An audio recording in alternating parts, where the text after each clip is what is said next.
और अब इसे पूरी करने में मुझे आपकी सहायता की आवश्यकता है। मैं वापस वहीं जाना होगा जहाँ से ये सब आरंभ हुआ था, महर्षि घर के आश्रम के निकट।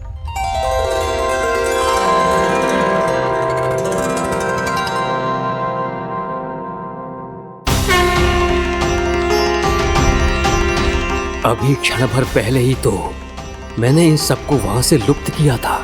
जिन्हें आपने क्षण भर पहले लुप्त किया था, पिछले 1 वर्ष से वो सब यही हैं। 1 वर्ष से? आप भूल रहे हैं ब्रह्मदेव। ब्रह्मलोक का एक क्षण पृथ्वी के 1 वर्ष के समान है। इसीलिए पिछले 1 वर्ष से ये सभी बालक और बछड़े यहीं पर हैं, ब्रह्मलोक में। तब फिर वहां कौन है? वही जिन्हें आप पहचानने से भी मना कर रहे हैं, प्रभु श्री नारायण के पूर्ण अवतार श्री कृष्ण। ये कैसे संभव है? अर्थात वो सभी सखा जो बछड़ों को चारण करा रहे हैं, वो सभी स्वयं श्री कृष्ण ही हैं। और वो बछड़े जो चारण कर रहे हैं, वो सब भी श्री कृष्ण ही हैं। प्रभु इस लीला को पिछले 1 वर्ष से अनवरत चला रहे हैं। किंतु ये तो असंभव है देव ऋषि। जहाँ श्री कृष्ण है वहाँ सब संभव है ब्रह्मदेव। श्री कृष्ण जानते थे आप क्या कर रहे हैं। वो ये भी जानते थे कि आपका उद्देश्य उनके सखाओं और बछड़ों को हानि पहुंचाना नहीं है। पर 1 वर्ष के लिए इन सब का लुप्त हो जाना गोप गोपियों को बहुत दुखी कर देता। इसीलिए श्री कृष्ण ने अपने आप को सखाओं और बछड़ों के अनेकानेक रूपों में विभाजित कर लिया और उनके माता पिता के साथ रहे।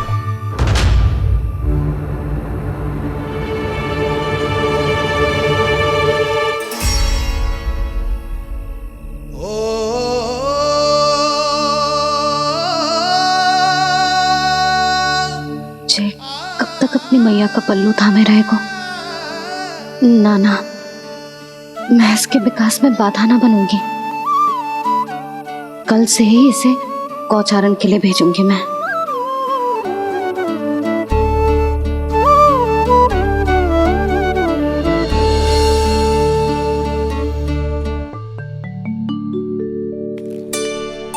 मैं तो कहता हूँ इससे उत्तम मूल्य यहाँ तो क्या पूरे मथुरा में नहीं मिलेगा।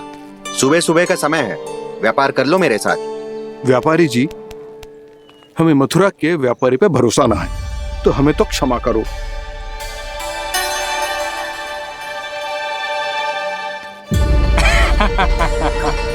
बड़ा आयो हमसे व्यापार करने वाला हैं?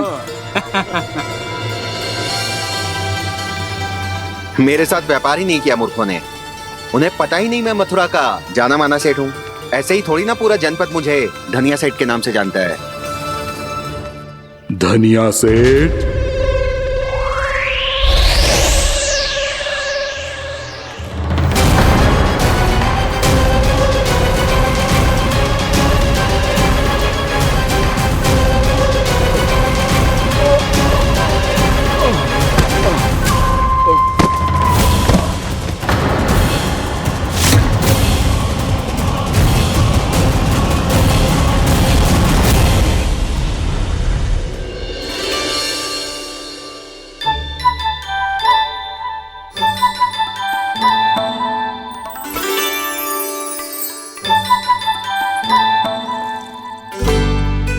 तुझे कछु चाहिए? ना। एक बार सोच ले कान्हा। ओ मैया, सुबह उठते ही तो आपने मुझे दूध दिया था, फिर जलपान में लड्डू, फिर माखन भी तो खिलाया था। और ये फल कछु ना चाहिए अब मुझे। एक बार फिर से सोच ले कान्हा।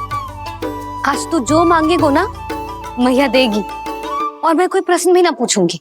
मेरी प्यारी मैया, आप तो बिना मांगे ही सब कुछ दे देती हो। अच्छा मेरो प्यारो लल्ला। मेरो प्यारे लल्ला। नटखट, मैया की नकल उतार तो है। नटखट, मैया की नकल उतार तो है। मेरी मैया बहुत अच्छी है, सब कुछ देती है मुझे। मेरी मैया बहुत अच्छी है, सब कुछ देती है मुझे। मुझे मैया से बहुत सारा लाड़ दुलार चाहिए। मुझे मैया से बहुत सारा लाड दुलार चाहिए और बहुत सारा प्रेम भी चाहिए। और बहुत सारा प्रेम भी चाहिए और बन जाने की आज्ञा भी चाहिए। और बन जाने की आज्ञा भी चाहिए। ठीक है, तो दे दी। सच्ची मैया? गाना चलो ना।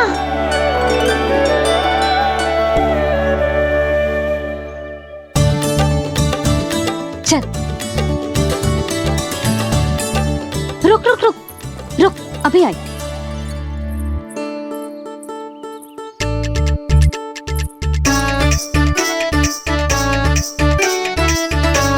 अब जा।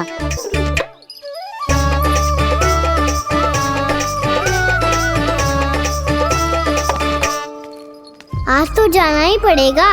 कंस मामा ने अतिथि जो भेजा है वृंदावन में।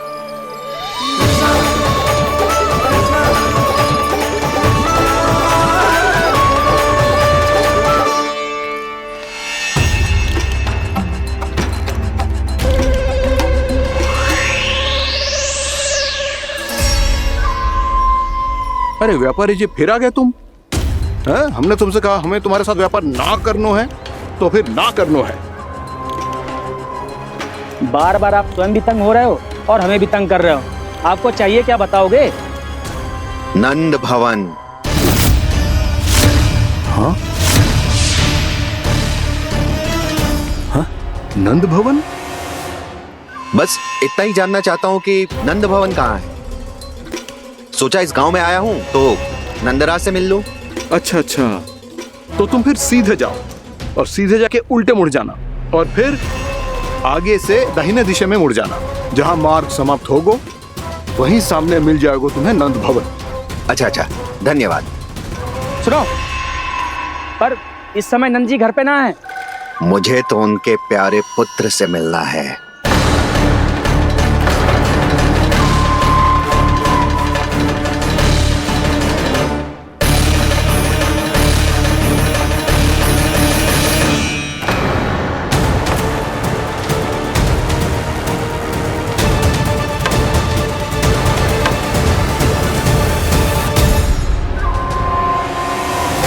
लल्ला से भला क्यों मिलना है? सच्ची सच्ची बताओ, कौन हो तुम?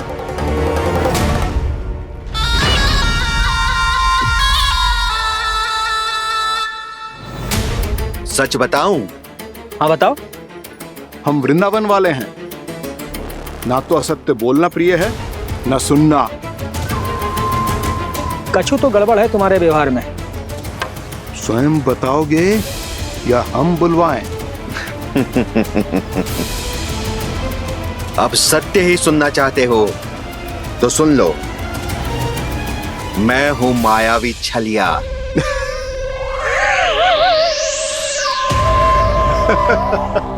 छलिया और तुम? तनिक अपना मुख तो देखो, चलिए ऐसा दिखतो है का? तो कैसो दिखतो है? जैसो भी दिखतो है, लेकिन ऐसो ना दिखतो।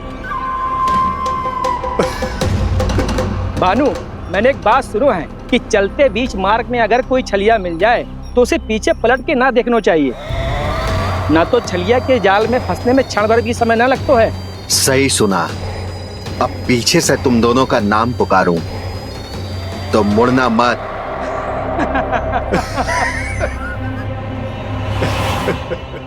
चल बंसी चल, नहीं तो ये छलिया जी हंसा हंसा के प्राण निकाल देगो।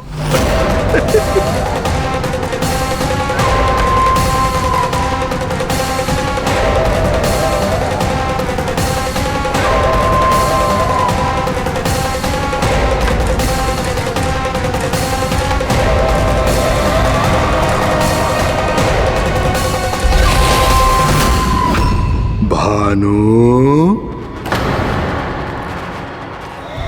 बंसी।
हाँ, रूप स्वरूप में तो ये थोड़ा ठीक ठाक है।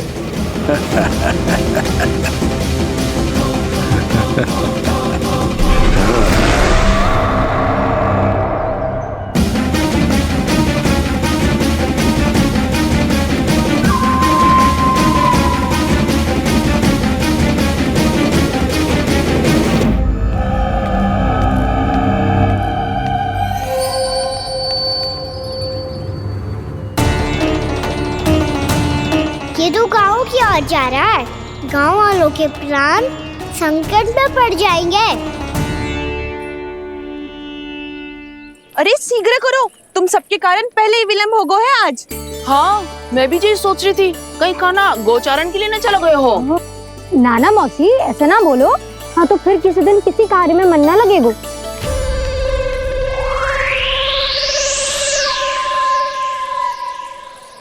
आप सब तो बातों में ही समय निकालो। मैं तो चली कान्हा को निहारूंगी, तभी शांति मिलेगी हृदय को। अरे ठहरो, हम सब भी चल रहे। रो गई। इस गोपी का रूप धारण करके मैं भी निहारता हूँ इसके कान्हा को। कान्हा कहाँ गया?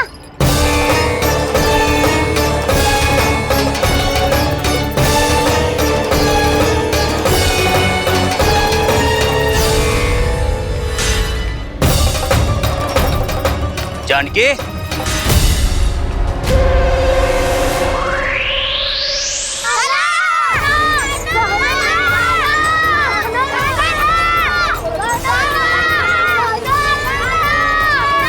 वो देखो कान्हा पहाड़ी के ऊपर।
ये तो कान्हा की मुरली की धुन है।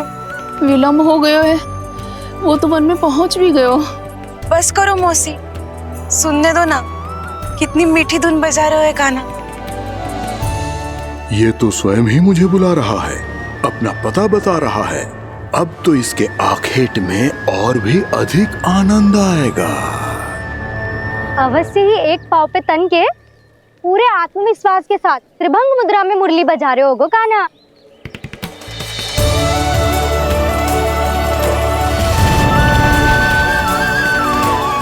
हाय, कितना सुरीला बजाता है।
अवश्य ही एक पाँव पे तन के पूरे आत्मविश्वास के साथ त्रिभंग मुद्रा में मुरली बजा रहे होगो कान्हा।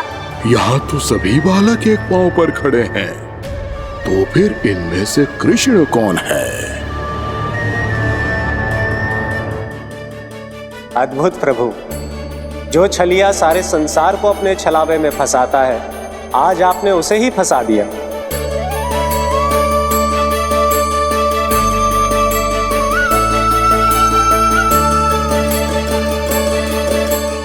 इन सब में से कौन है महाराज कंस का शत्रु, विष्णु का अवतार? कैसे पहचानूं मैं उस कृष्ण को? प्रभु की धुन है ही इतनी मीठी, इतनी कर्णप्रिय कि असुर तो क्या, सारी सृष्टि ही यहां आकर थम जाए।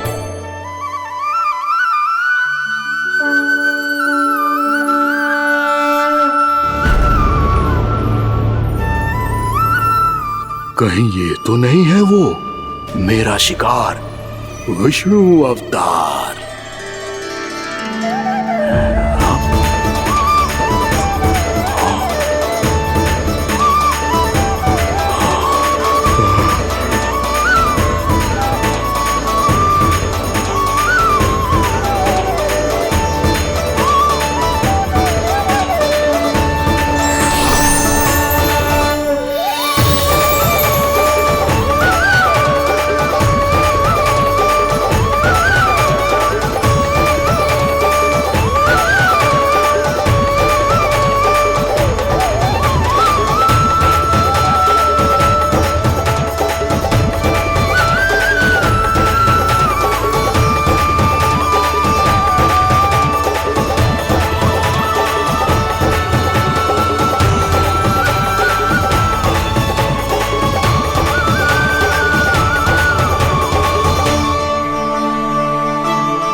रंग अलग अलग है तो हम मैया और लल्ला ना हो सकते?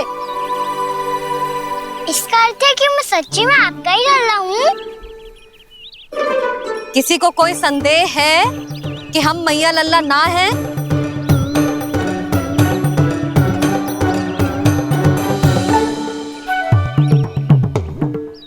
कोई संदेह है? नहीं छोटी माँ, मुझे कोई संदेह नहीं है। मैं तो बस अपने छोटे भाई के साथ परिहास कर रहा था।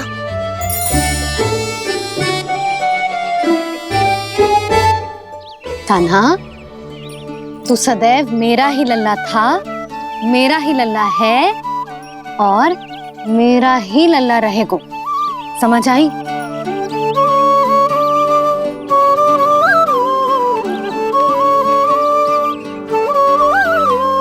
सुनियो सबने,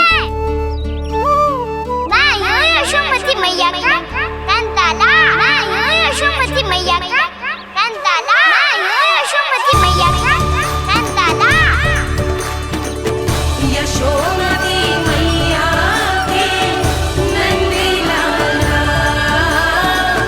यशोमती मैया के नंदी लाला।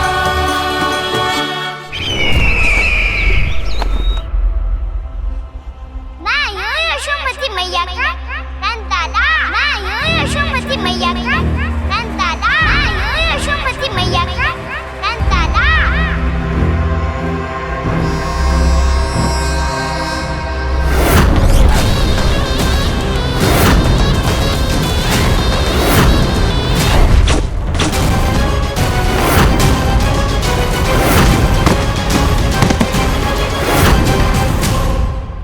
क्षमा कर दो कान्हा, जब तुमने मेरी बात ना मानी तो मैंने क्रोध में उल्टा सीधा बोल दिया।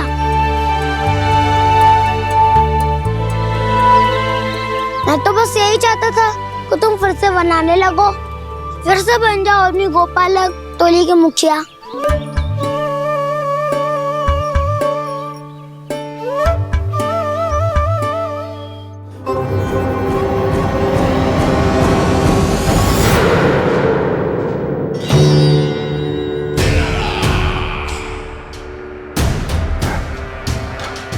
फिर आ गया तू। दुर्जन, प्रहरियों, आओ और इस बालक को बंदी गृह में डाल दो। सचेत होइए महाराज।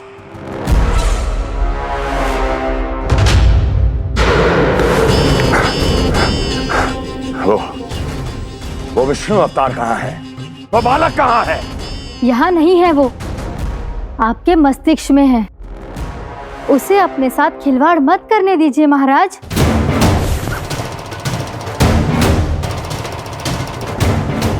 वो यही है, मैंने देखा है उसे।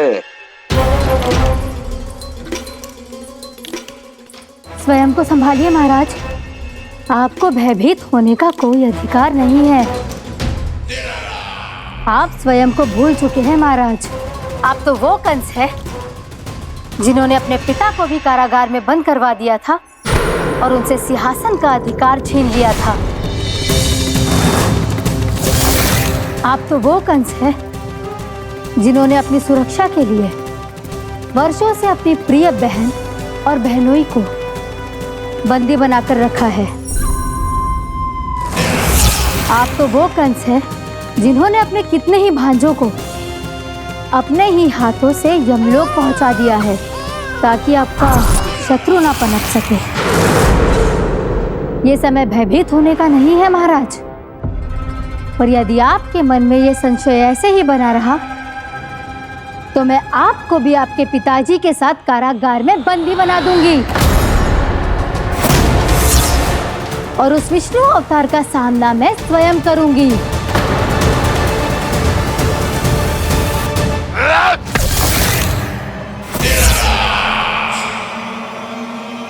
राजद्रोह का परिणाम जानती हो ना महारानी? यही क्रोध उसे दिखाइएगा महाराज। किसी ऐसे योद्धा को ढूंढ के लाइए जो उसका वध कर सके, और हाँ, किसी ऐसे योद्धा को खोज कर लाइए जो अब तक भेजे गए हर योद्धा से शक्तिशाली हो। यदि आप चाहें तो मैं इस कार्य में आपकी सहायता कर सकती हूँ महाराज।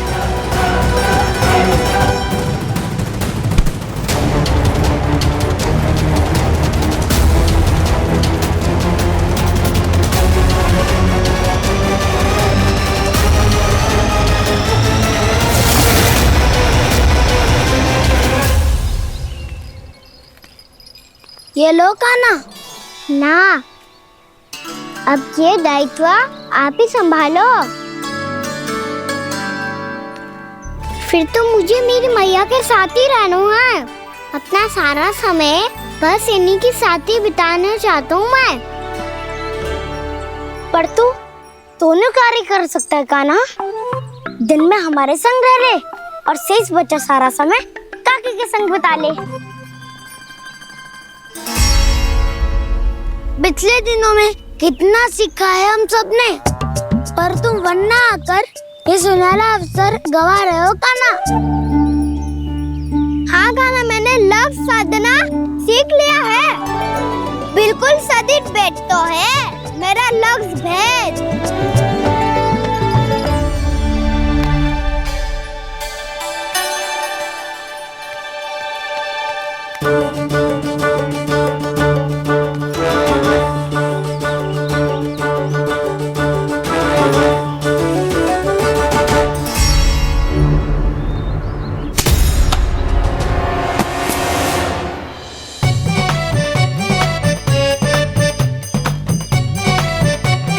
अरे वाह वसंता, तूने तो बहुत अच्छा लक्ष्य साधा है।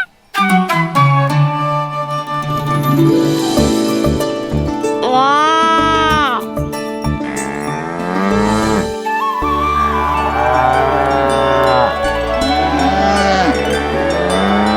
तूने देखा कान्हा, मैंने गैयाओं के साथ बात करना सीख लियो है।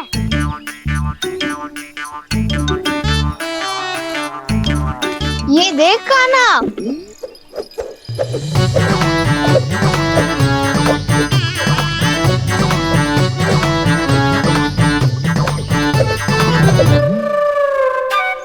देखा मैंने भी लाठी चलाना सीख लियो है। अब मैं सबकी रक्षा कर सकता हूँ। मैंने भी सीख लियो कि गैया की गिनती कैसे की जाती है।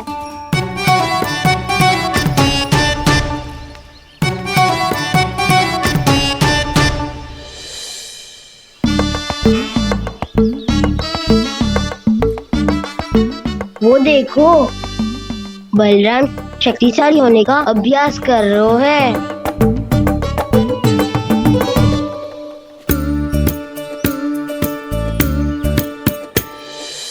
मैं तुम सबके लिए बहुत प्रसन्न हूँ।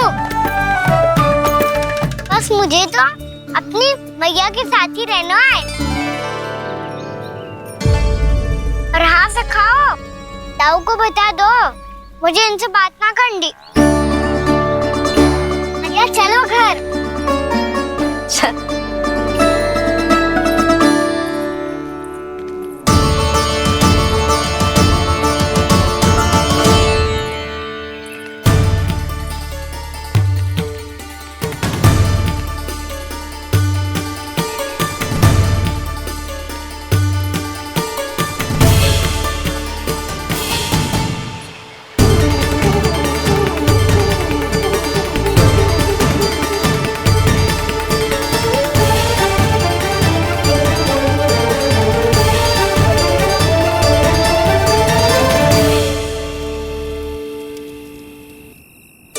और हाँ से खाओ, ताऊ को बता दो मुझे इनसे बात ना करनी।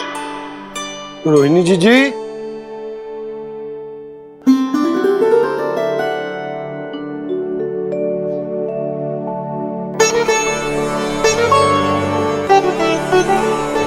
बलराम, क्या होगा? इतना दुखी क्यों है?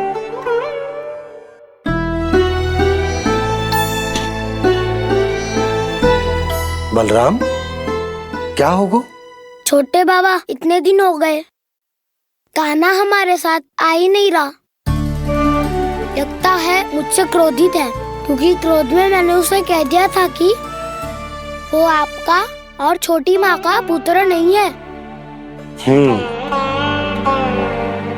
क्रोध कितना भी क्यों ना हो बलराम, हमें सदैव अपने शब्दों का प्रयोग सोच समझकर करना चाहिए। शब्द ना बाण की तरह होते हैं, यदि एक बार मुख रूपी धनुष से निकल जाए तो वापस ना आते। मुझे पता चल गया छोटे बाबा, पर मैं उसे कैसे मनाऊं? इस कला में तो कान्हा ही प्रवीण है। मुझे तो उसकी तरह भोलेपन से मुस्कुराना भी नहीं आता। बलराम, तेरी भावना तो सच्ची है ना, बस उतना ही पर्याप्त। नहीं, इतना पर्याप्त नहीं है छोटे बाबा। मैंने बहुत प्रयास किया आज, क्षमा भी मांगी उससे, पर वो नहीं माना। शब्दों से जो घाव लगते हैं ना बलराम, वो एक बार में ना भरते। और वैसे भूल तो तुम्ही ने की थी, तो कान्हा को मनाने का प्रयास भी तुम्हें ही करना चाहिए।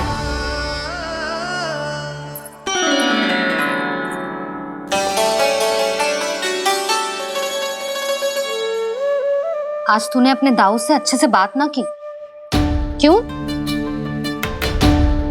दूध पीने के बाद अपने दाऊ के पास जा और ठीक से बात कर। मैं क्यों जाऊं मैया? उन्होंने मुझे कितना कछु बोला है। तेरे दाऊ की भावना तुझे दुख पहुंचाने की ना थी लल्ला। कब तक क्रोधित रहेगो? और वैसे भी वो है तो तेरे दाऊ ही ना। छोटा भाई है ना तुम्हारा, अच्छे से मनाएगो तो मान जाएगो। एक बार और प्रयास करके देखो। पहल करने से हम छोटे ना हो जाते लल्ला, और अपनों की भूल को हमें क्षमा कर देना चाहिए। ऐसे छोटी छोटी बातों को हृदय से लगाने से संबंध बिगड़ जाते हैं। समझ आई? आप सही कह रहे हो छोटे बाबा। बलराम का बल तो छोटे भाई से ही है। मैं अपने संबंध को और भी अधिक बलशाली बनाऊंगा। अरे कहाँ जा रहे हो? अरे मैं भी आ रहा हूँ। मैं अभी जाके उनसे बात करता हूँ।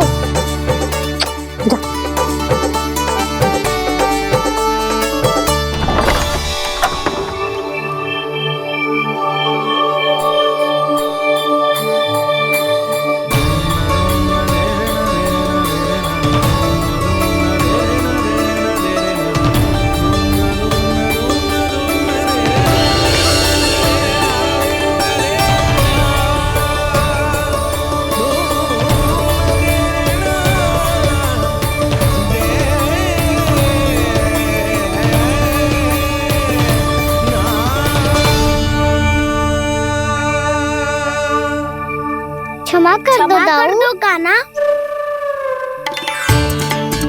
आप तो पहले ही क्षमा मांगते हो क्या? पर तुम क्यों क्षमा मांग रहे हो? क्योंकि मैंने अपने दाऊ की आज्ञा ना मानी। नहीं कान्हा, मैया की आज्ञा मेरी आज्ञा से अधिक महत्वपूर्ण है।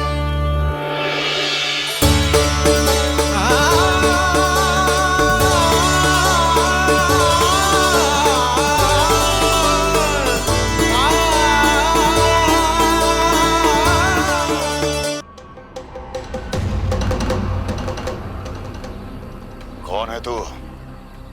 कौन हो तुम? मेरे सामने तलवार लहरा रहा है। इतना दुस्साहस! मेरे सामने तलवार लहरा रहा है। इतना दुस्साहस! यदि तूने पलक भी झपकाने का प्रयास किया, मेरी ये तलवार तेरे रक्त से स्नान करेगी। कौन है तू? अपनी पहचान बता और सामने आ। महाराज, महाराज मुझे छोड़ दीजिए।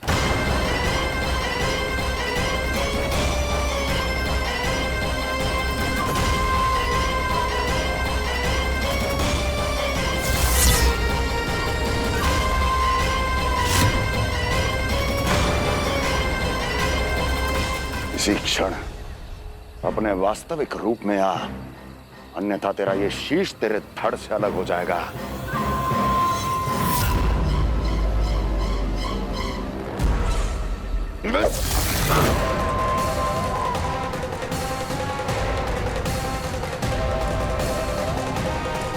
व्योमासुर, तुम? अपने दास का प्रणाम स्वीकार करें महाराज।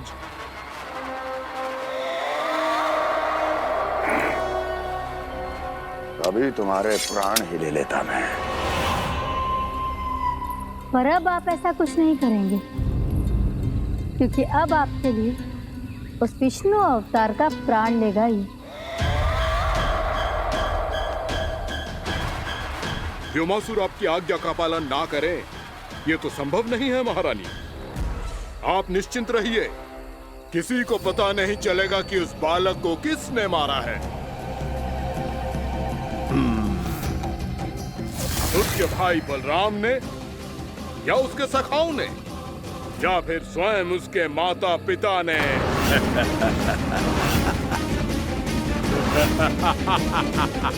मुझे तुम्हारा ध्यान पहले क्यों नहीं आया व्योमासुर? तुम तो वो छाया हो जो अपने ही तन को निगल जाए। अब अपनी प्रशंसा करने में मैं समय नष्ट क्यों करूं महाराज? आपका कार्य हो जाएगा। मैं आज रात्रि ही निकल जाऊंगा वृंदावन के लिए। आज्ञा है।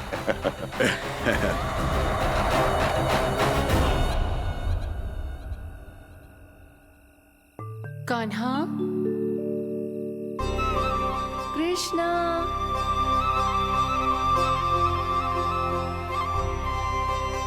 गोपाल, ना ना ना जी, ठीक ना।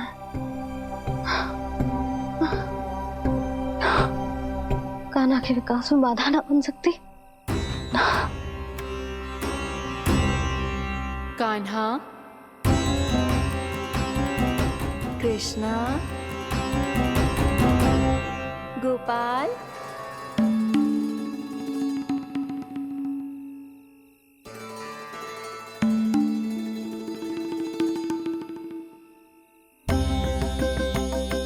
कान्हा, कृष्णा, गोपाल,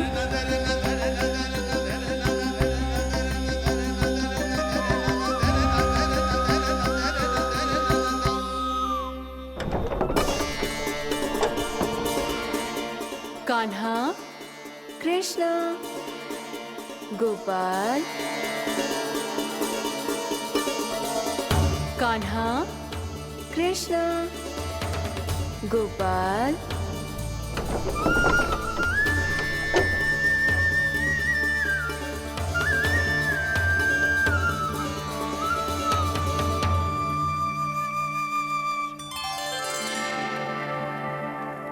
वृंदा देवी, यमुना देवी, देवी गंगा, आप तीनों यहाँ इस समय?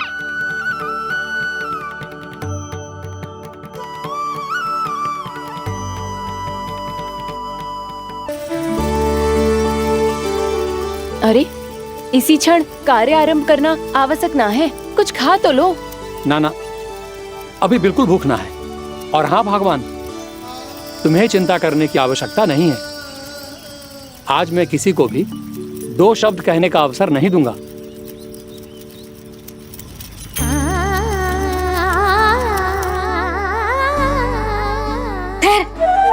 मैं तेरे लिए मट्ठा लेके आती हूँ। व्रत के बाद पीने से पेट ठंडा रहता है। रुक।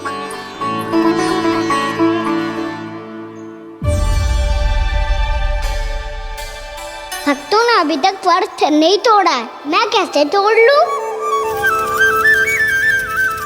भूख कहाँ से होगी? श्री हरि नाम से पेट तो भर लेते हो।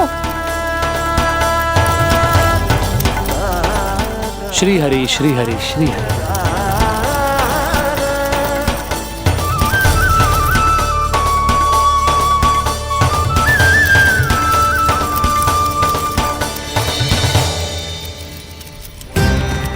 हरि हरि प्रभु हरि, हरि हरि प्रभु हरि, हरि हरि प्रभु हरि, हरि हरि प्रभु हरि। कल से अन्न का एक दाना ना गो है पेट में। अब क्या व्रत तुड़वाने भी आपके प्रभु ही आएंगे? अब क्या व्रत तुड़वाने भी आपके प्रभु ही आएंगे? मैया,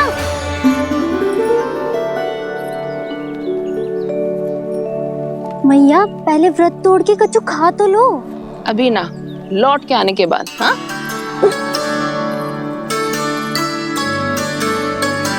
बलराम, ठहरो पुत्र, पहले कुछ खा लो, व्रत तोड़ना आवश्यक होता है। मैया ने एकादशी का महत्व बताया। लगता है मुझे सबको द्वादशी पर व्रत तोड़ने समाप्त करने का महत्व बताना होगा। हरि हरि हरि हरि हरि मेरे हरि।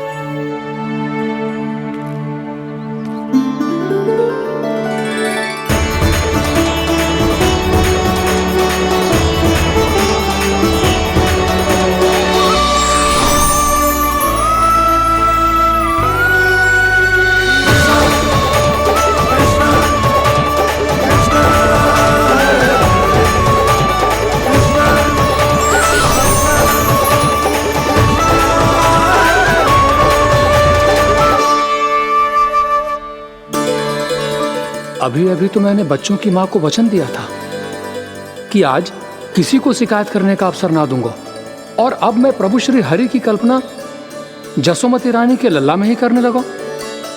ना ना, ये ठीक ना है।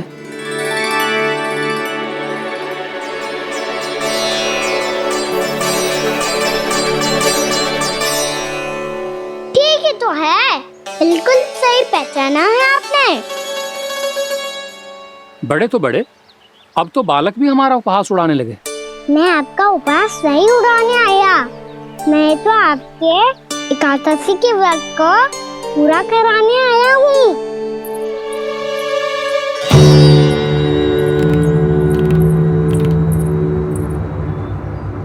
कान्हा,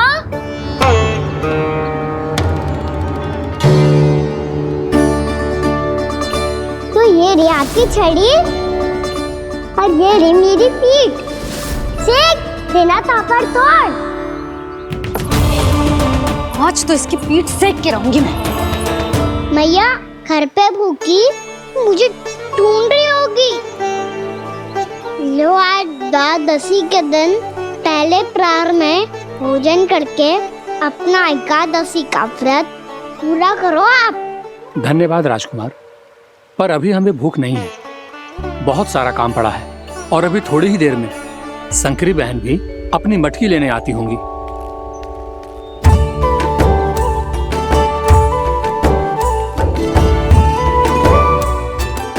पर मैं आपका व्रत पूरा कराए बिना नहीं जा सकता।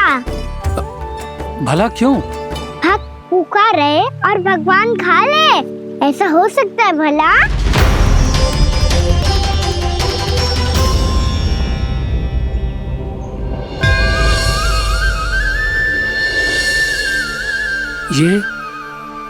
ये कैसा भ्रम हो रहा है मुझे?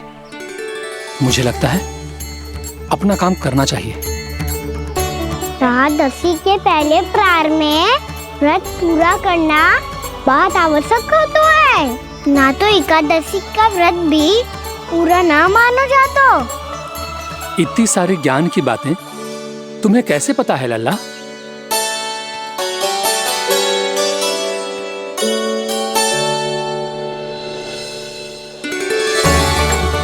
जैसे एकादशी की कथा होती है, वैसे द्वादशी की महिमा भी एक बहुत महत्वपूर्ण कथा है।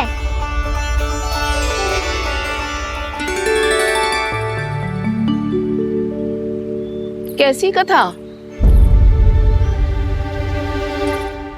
बिल्कुल सही समय पे आई हो आप, क्योंकि आपको ये कथा आपको अवश्य सुननी चाहिए।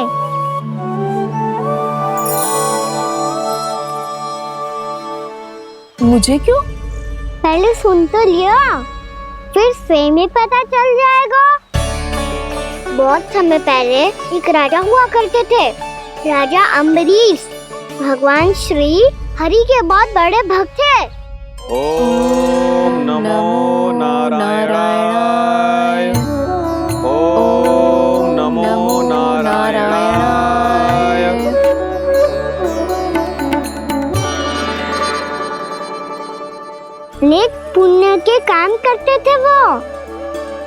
अपनी पत्नी के साथ श्री का नाम जपते रहते थे। उन्होंने 12 माह एकादशी का व्रत करो, निर्जल पास किया, और जब उनकी 12वीं एकादशी का व्रत द्वादशी के दिन तोड़ने का समय हुआ, तभी महर्षि दुर्वासा अपनी 100 शिष्यों के साथ उनके महल में पधारे।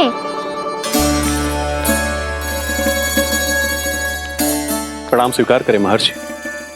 आप जैसे महान ऋषि मेरे राज्यसभा में आए, वो भी ऐसे अवसर पर जब मैं और मेरी पत्नी निरंतर 12 एकादशियों के बाद अंतिम एकादशी का व्रत तोड़ेंगे।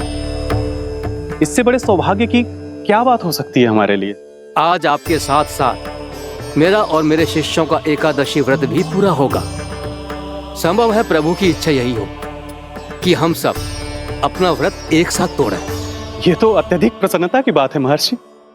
तो फिर ठीक है, हम सब यात्रा से थके हैं। व्रत तोड़ने से पहले हम स्नान करना चाहते हैं। जैसी आपकी इच्छा महर्षि। जब तक आप लोग लौटेंगे तब तक आपके सारे प्रबंध यहाँ हो चुके होंगे।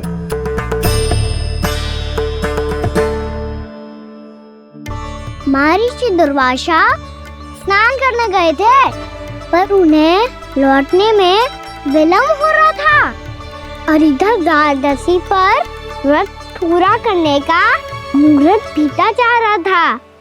महाराज अमरीश बड़ी विरक्ता के साथ महर्षि दुर्वासा के लौटने की प्रतीक्षा कर रहे थे। महाराज, व्रत तोड़ने का मुहूर्त बीता जा रहा है। बस कुछ ही समय बचा है। महर्षि और उनके शिष्यों को लौटने में न जाने कितना समय लग जाएगा। मेरा सुझाव है कि आप मुहूर्त समाप्त होने से पहले व्रत अवश्य तोड़ लें। गुरुदेव, हमने महर्षि दुर्वासा को वचन दिया है कि जब तक वो लौटेंगे नहीं तब तक हम व्रत नहीं तोड़ेंगे। इसीलिए मैं उनका लौटने के बाद ही भोजन ग्रहण करूंगा। पर महाराज, मुहूर्त यदि बीत गया और समय रहते हो नहीं आए तो महाराज आपका व्रत पूरा नहीं होगा। महाराज, आपको उसका फल नहीं मिलेगा। महाराज, 12 एकादशियों का व्रत व्यर्थ चला जाएगा। किंतु गुरुदेव, यदि मैंने भोजन कर लिया तो ये तो अतिथियों का अपमान होगा। आप उचित कह रहे हैं महाराज। भोजन के लिए उनकी प्रतीक्षा अवश्य कीजिए महाराज। पर मुहूर्त रहते हुए एक तुलसी का पत्ता और जल ग्रहण कर लीजिए। इससे आपका व्रत भी पूरा हो जाएगा और अतिथि का मान भी रह जाएगा। आपका सुझाव अच्छा है गुरुदेव।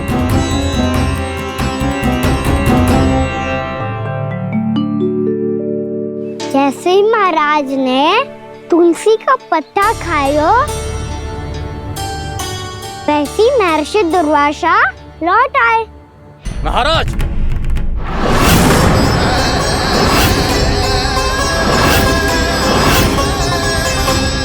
महाराज को उपास तोड़ते देखते बहुत क्रोधित हो गए।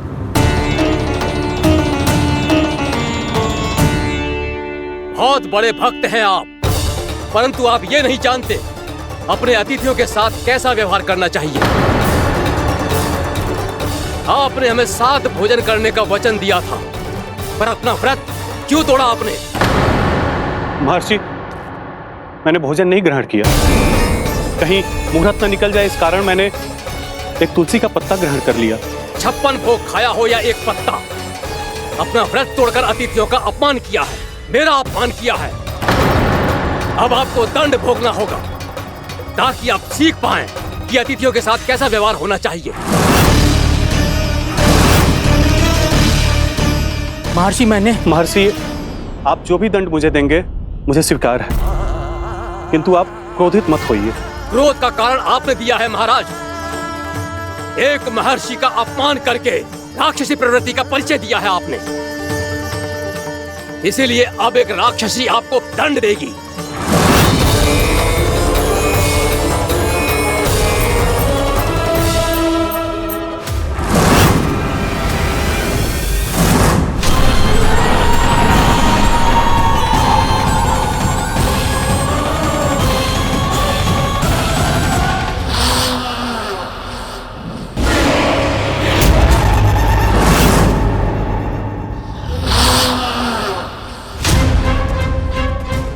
हे प्रभु, यदि मैंने सच में महर्षि का अपमान करने की भूल की हो तो मैं उसका परिणाम भोगने के लिए प्रस्तुत हूं।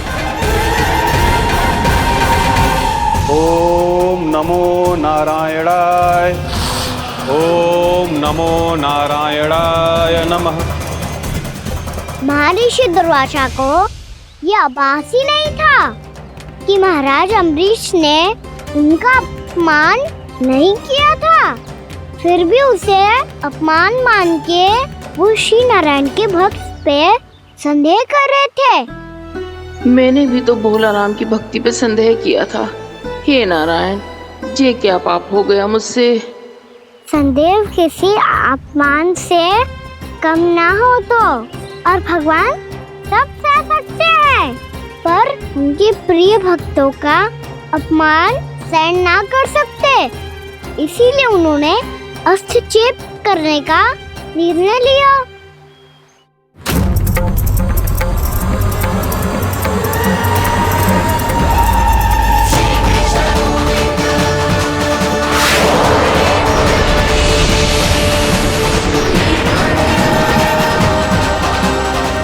ओम नमो नारायणाय।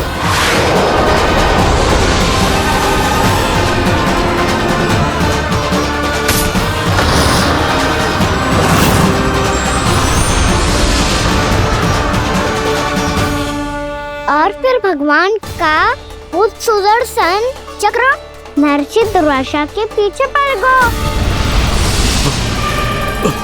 ये चक्र तो मेरी ओर बढ़ रहा है। ओम नमो नारायणाय। ये कैसे संभव हो सकता है? कोई रोको इसे, कोई रोको इसे।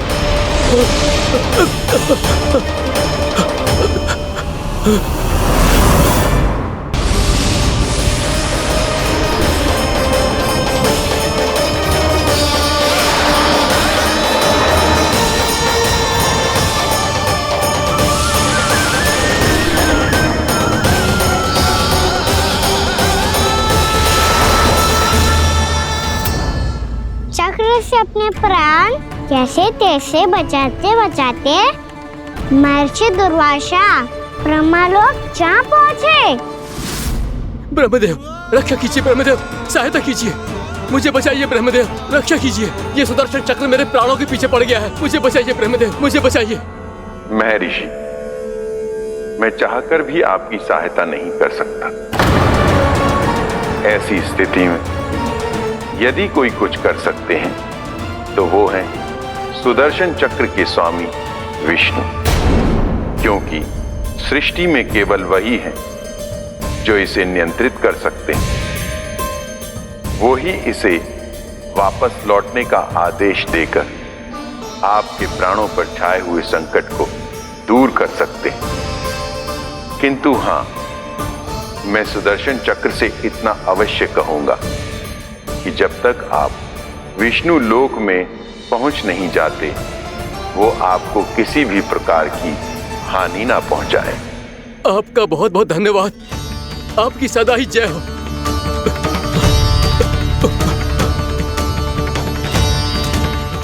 फिर क्या था? भागते भागते महर्षि दुर्वासा सीधे भगवान श्री हरि के शरण में बैकुंठ पहुंच गए।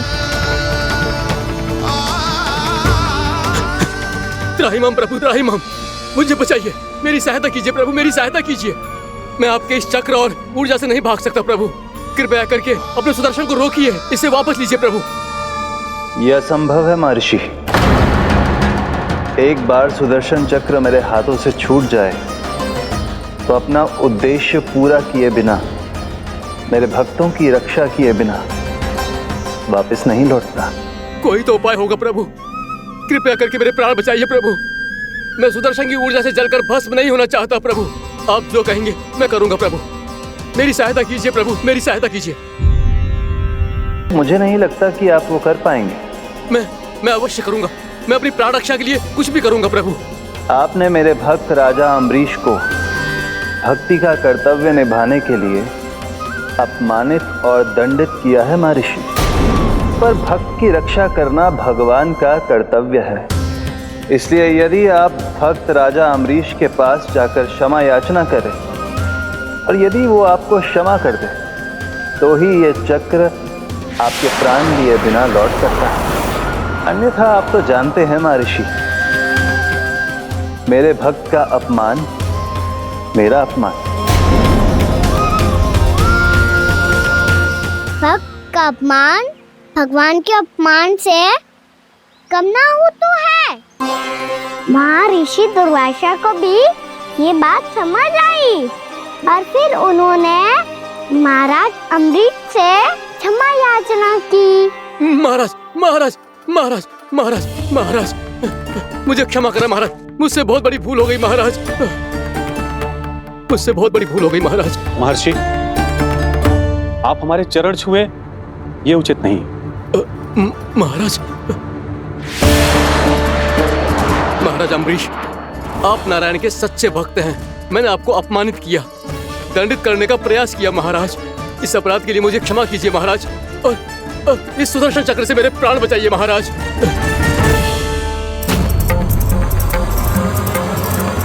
हे महान सुदर्शन, यदि महर्षि के लिए मेरे हृदय में अभी भी वही सम्मान और प्रेम हो जो इनके प्रथम आगमन पे था, तो कृपया आप अपने धाम वापस लौट जाइए।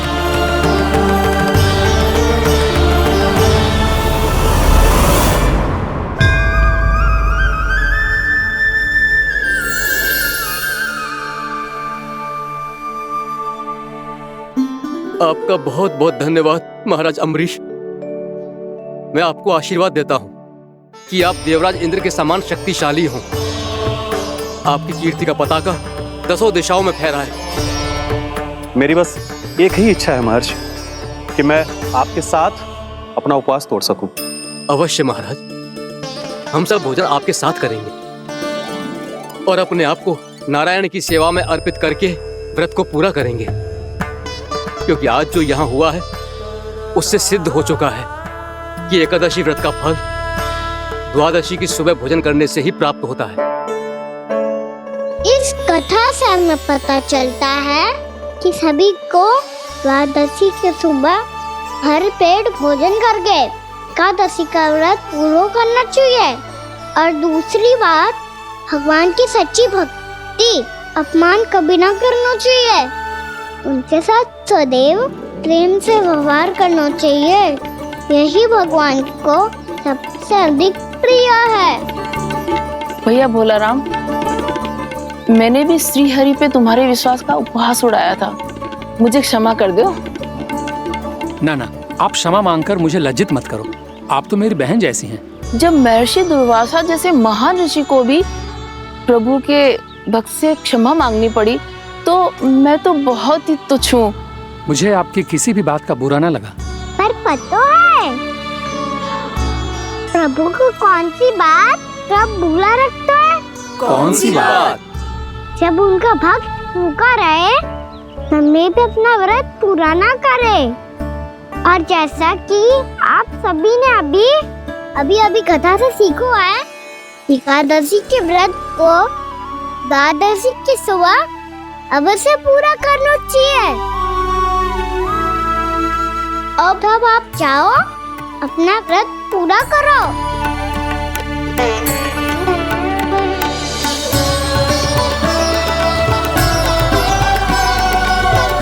मैं आपके लिए जल लेके आती हूँ।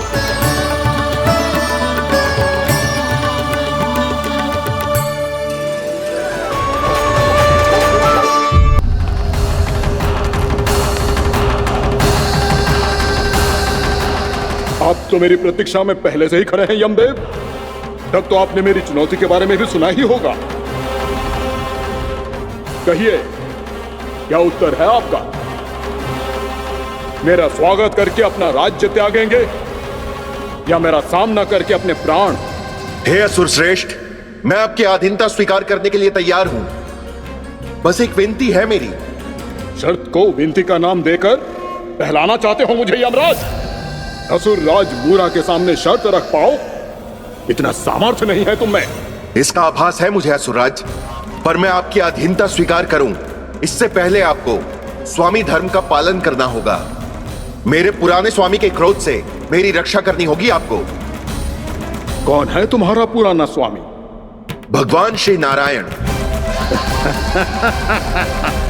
और छोटी माँ मुरासुर को तो श्री नारायण से भी रक्षा का वरदान प्राप्त था ना? यही तो श्री नारायण की लीला थी बलराम। पर वो राक्षस अपने दम में जे समझ ही ना पाओ कि वो क्या भूल करने जा रहे है, और पहुंच गो भगवान श्री नारायण को चुनौती देने के लिए।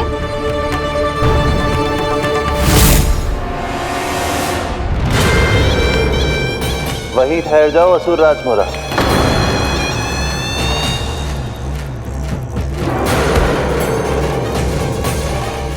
यहाँ क्यों आए? आपको पराजित करने और ये वैकुंठ जीतने, ताकि मैं यमलोक का स्वामी बन सकूं। फिर आओ, युद्ध भूमि में मेरा सामना करो।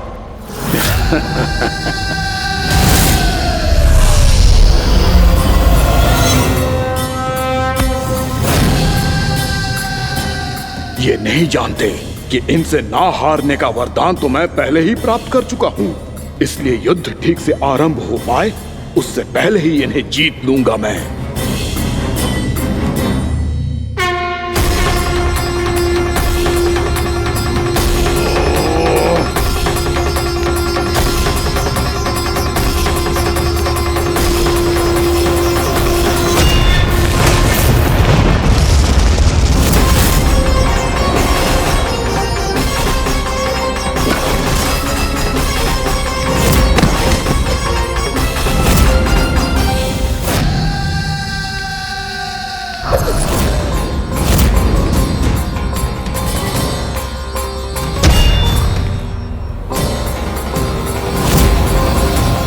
और इस प्रकार जे युद्ध वर्षों वर्षों तक चलता रहो।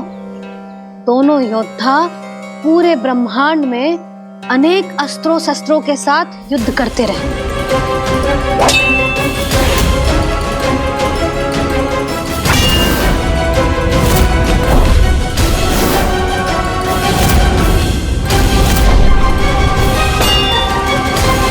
फिर क्या हुआ मैया?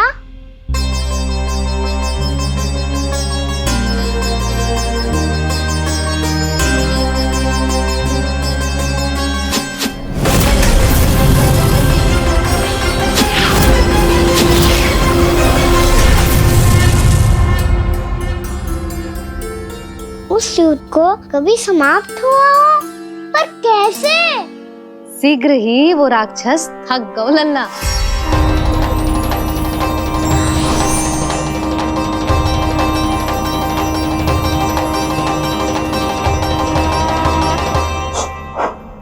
खड़े खड़े देख क्या रहे हैं नारायण? आक्रमण कीजिए, वध कर दीजिए मेरा।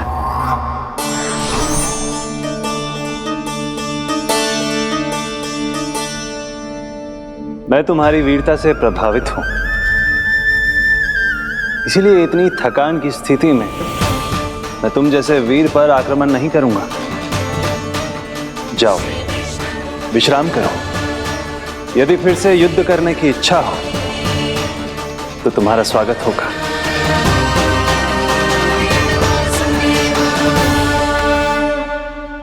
जे कह के श्री नारायण बद्री का आश्रम चले गए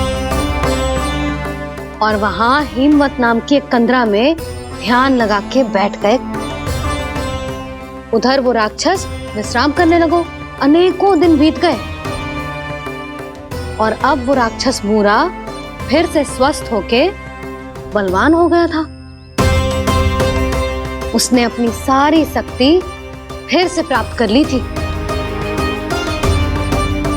श्री नारायण ने उस पर दया करी थी, पर वो फिर से श्री नारायण को छलने को तैयार होगा।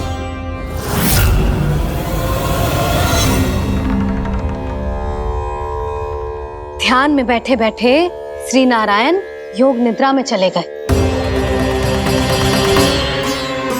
पर दुष्ट मूरा इसी अवसर का लाभ उठा के उनकी कंदरा में घुस आयो ताकि वो सोते हुए श्री नारायण पे आक्रमण कर सके।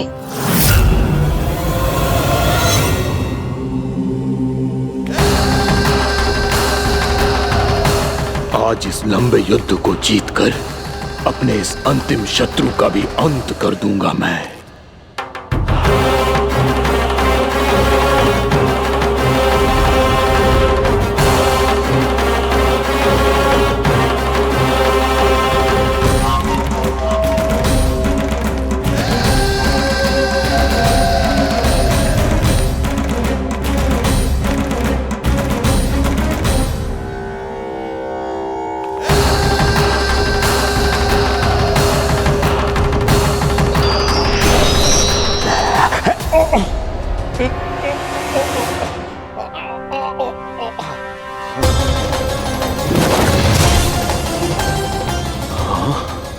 दुष्ट राक्षस,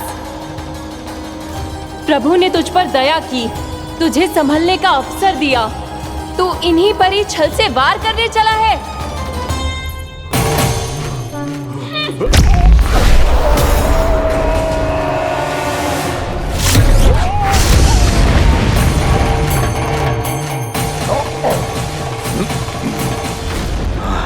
मैं अजय हूँ, मुझे कोई पराजित नहीं कर सकता। ब्रह्मा का वरदान है मुझे। तूने नारायण से अपराजय होने का वरदान मांगा था मूर्ख, उनकी शक्ति से नहीं। ध्यान से देख, मैं तेरी मृत्यु हूँ, मृत्यु।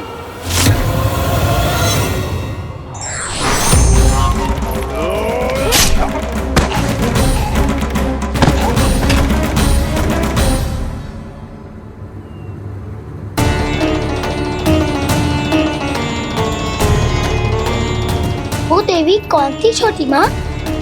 और कौन बलराम, वो ही तो थी देवी एकादशी।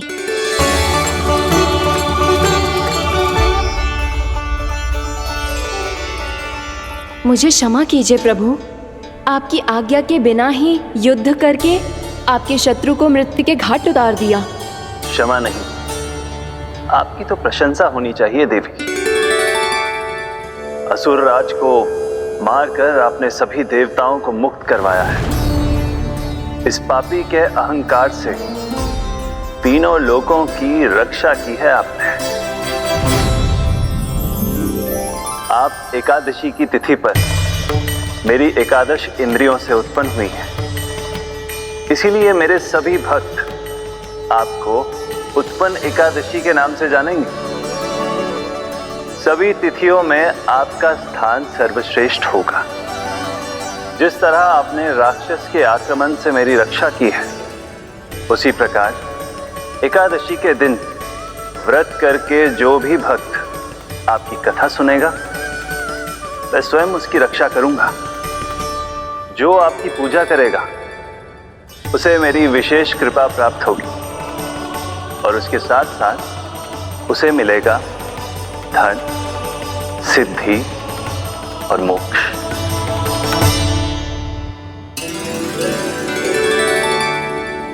इसीलिए आज के दिन व्रत रखने का बहुत अधिक महत्व होता है। बोलो एकादशी मैया की जय। बोलो श्री नारायण भगवान की जय।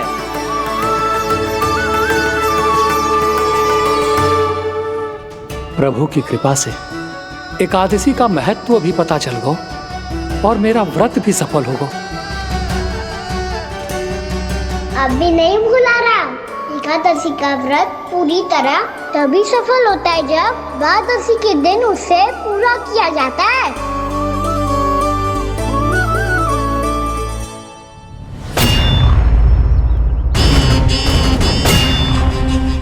आवश्यक है आपको यह आभास होना कि उस विष्णु अवतार को पराजित करने के लिए आपके साधारण योद्धाओं में वो सामर्थ्य नहीं है। वो विष्णु अवतार कुछ अधिक ही असाधारण है।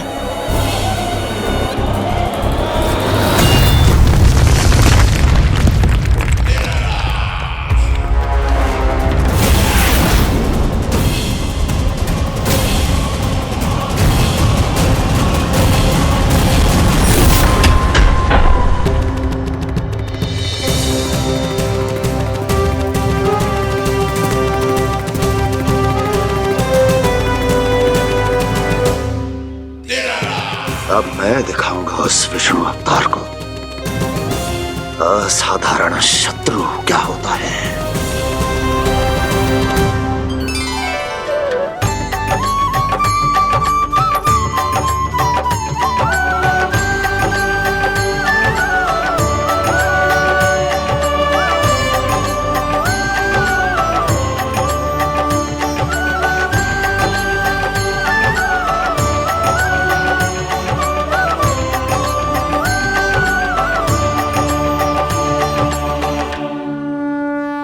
मामा अधीर हो रहे हैं, पर मैया ने मुझे अभी तक बाहर जाने की आज्ञा नहीं दी है। अभी उन्हें किसी और राक्षस को यहाँ भेजने से रोकने के लिए मुझे कुछ करना होगा।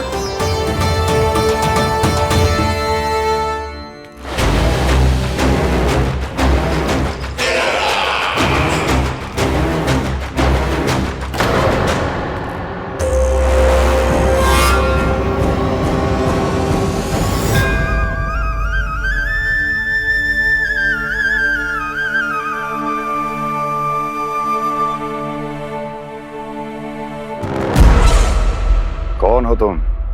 बचपन से ही मुझे मारने का सपना देख रहे हैं, सिर्फ मुझे ही नहीं पहचानते।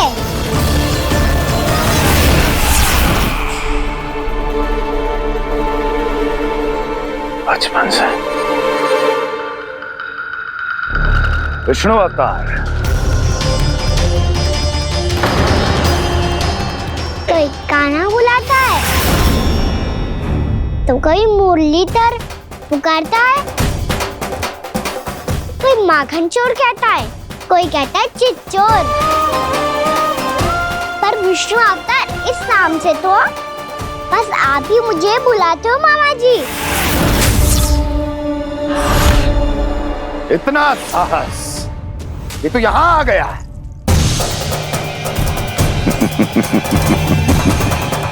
यहाँ आ तो गया तू विष्णु अवतार, किंतु यहाँ से जीवित नहीं जाएगा। तेरे इस शीश को तेरे धड़ से अलग कर दूंगा मैं।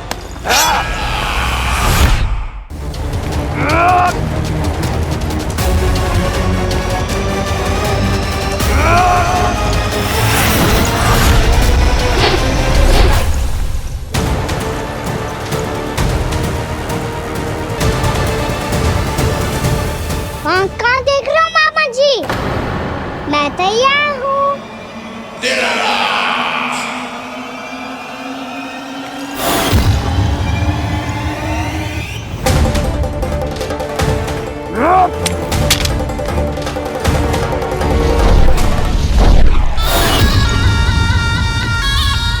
मामा जी, आप सदैव इसी तरह क्रोध में रहते हो क्या?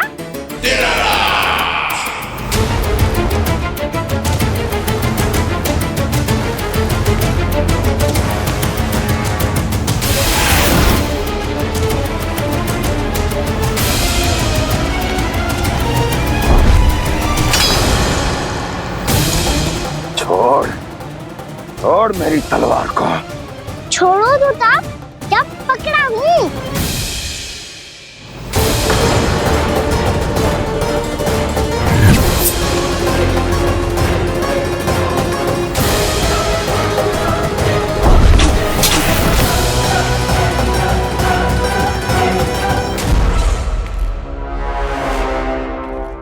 मामा जी,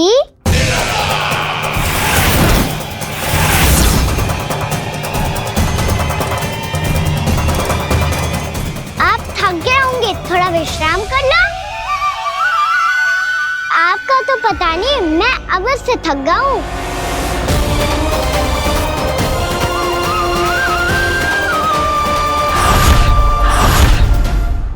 मेरे सिंहासन पर बैठने का तू साहस? अभी तो बस अभ्यास कर रहा था मामा जी। भविष्य में मुझे तो बैठना है यहाँ। आपने बल प्रयोग करके से अपने पिताजी से छीना था, मैं आज से छीन लूंगा। जो छल और बल से लिया जाए वो अधिक समय तक टिकता नहीं है मामा जी।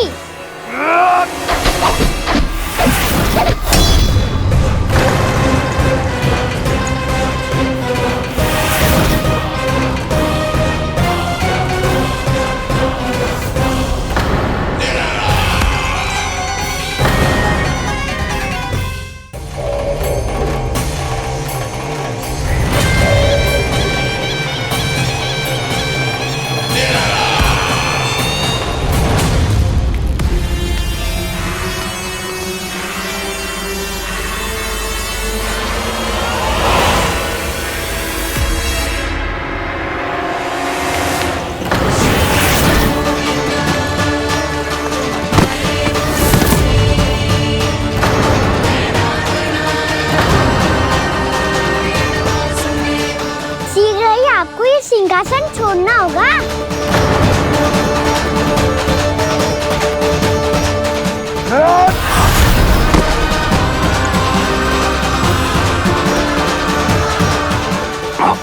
वो मेरा सिंहासन छीनना चाहता है।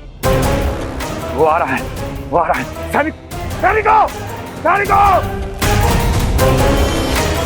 दुर्जन, बंद कर दो सभी द्वार और झरोखे, सब के सब।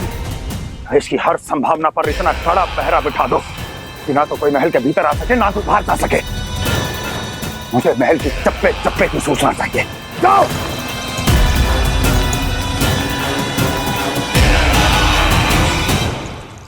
सिंहासन।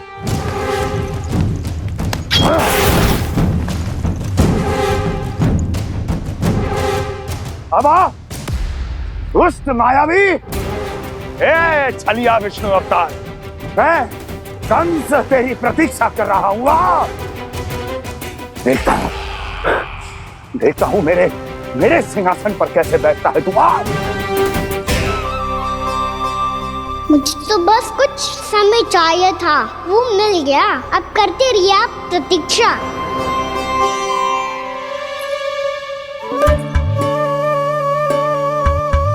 जी अपने आप से बातें क्यों कर रहे हो जी?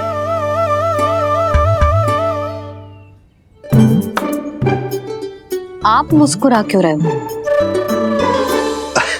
ना कछु ना। बताओ क्यों मुस्कुरा रहे हो? तुम ही पर गए हैं जी। जब तुम व्रत करती हो तो तुम भी ऐसा ही करती हो। इसी प्रकार भूख अधिक लगने पर अपना ध्यान भटकाने के लिए स्वयं से ही बड़बड़ाती रहती। होगा। आपको तो बस मेरा उपहास उड़ाने के लिए बहाना चाहिए।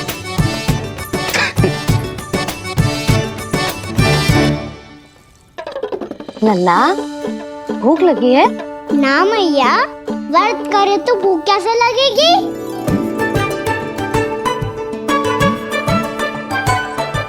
यदि लगी हो तो छोटे बालकों को थोड़ी बहुत भूल चूक क्षमा होती है। कछु ना तो फल तो तू खा ही सकते है। अब तो पूरे नियम और विधि विधान से व्रत तोड़ूंगा। कल द्वादशी के सुबह मुहूर्त के अनुसार। ठीक।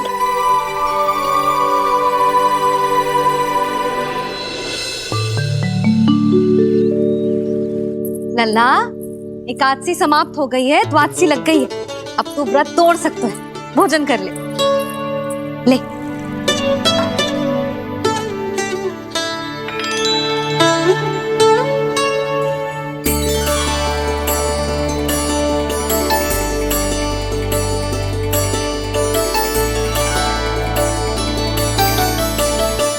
आज तो कार्य कर लीजिएगा। मैं ना चाहती कि सब गांव वाले फिर से आपका उपहास उड़ाएं। अरे, इसी क्षण कार्य आरंभ करना आवश्यक ना है। कुछ खा तो लो। कल भी पूरे दिन व्रत में रहे, अब तो कुछ खा लो। ना, अभी बिल्कुल भूख ना है।